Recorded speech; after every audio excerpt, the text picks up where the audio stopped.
let me show you. I went ahead and removed the chip. This is a brand new one. The old one has like a white dot on there. So I pre-programmed a bunch of chips that I have. So I have like brand new EEPROM chips, right? So we're gonna solder this one back on. The proper way to fix this instead of a quick fix is to replace the EEPROM chip, because in the end it's the EEPROM chip causing problems with the bad blocks. That's why you were having issues, not because of software but because of also hardware problems, especially with bad blocks on there.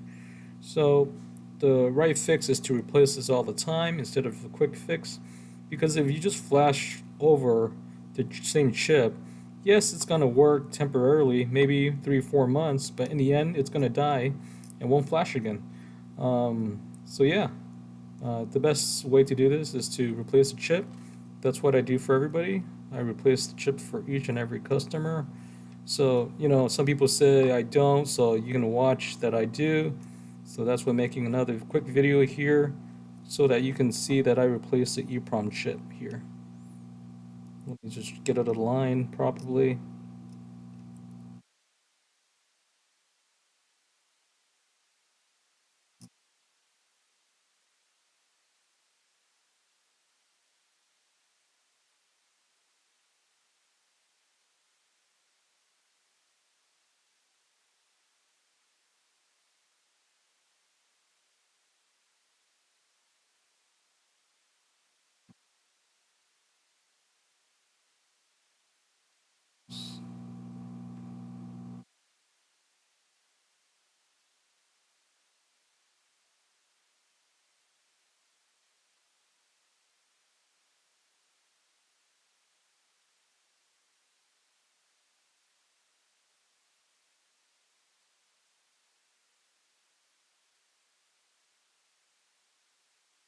Looks about good now. So basically align the chip. Now we're gonna solder with the SMD.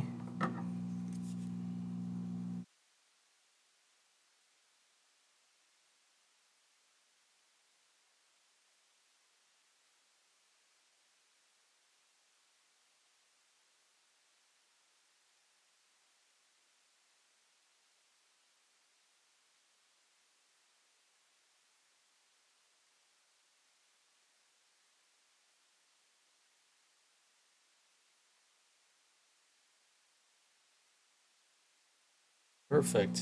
So it's on there, but I want to be sure because, shipping and everything else, and want to make sure I have a secure connection. Add some flux, send them clean it. I'm going to solder each leg pins.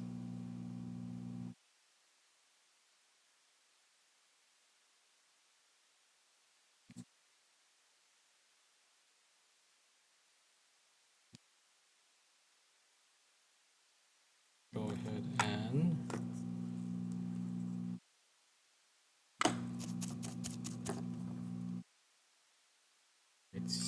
here it goes.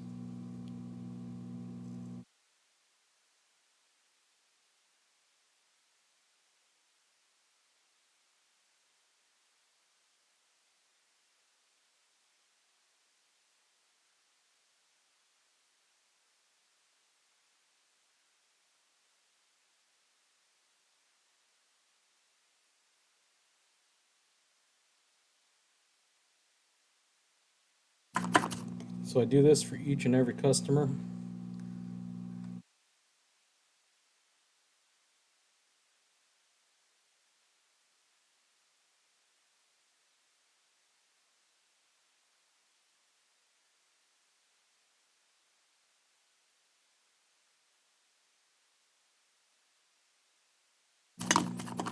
All right, let's clean off the flux.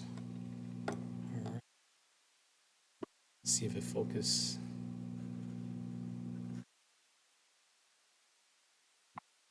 Got my 99% isopropyl alcohol.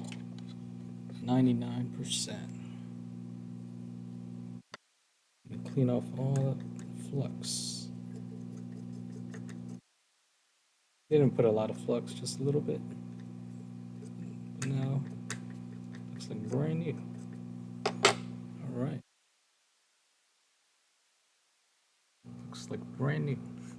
Let's see if it focus. There you go. See? It looks like brand new. Alright. Time to test it, guys. Yeah, if you're interested or would like me to fix it, I'll include my link on the description. Feel free, you can also ping me directly as well. But let me get this plugged in. So I got my chip there, because it needs to detect the chip in order to power on. Without connecting this transmitter, it will not power on. Alright, so I got the power cord. Alright, so now here's for testing, right? We're basically going to look for that light right there. I'm going to zoom it in. I got my on and off switch connected to my power cord, so it makes it easier for testing. Alright, so I'm going to turn it on for my phone with the on switch, okay? So I'm going to turn it on, and if it's working, it's going to be rapidly flashing for pairing process. Look at that, it's working, guys. Thanks for watching.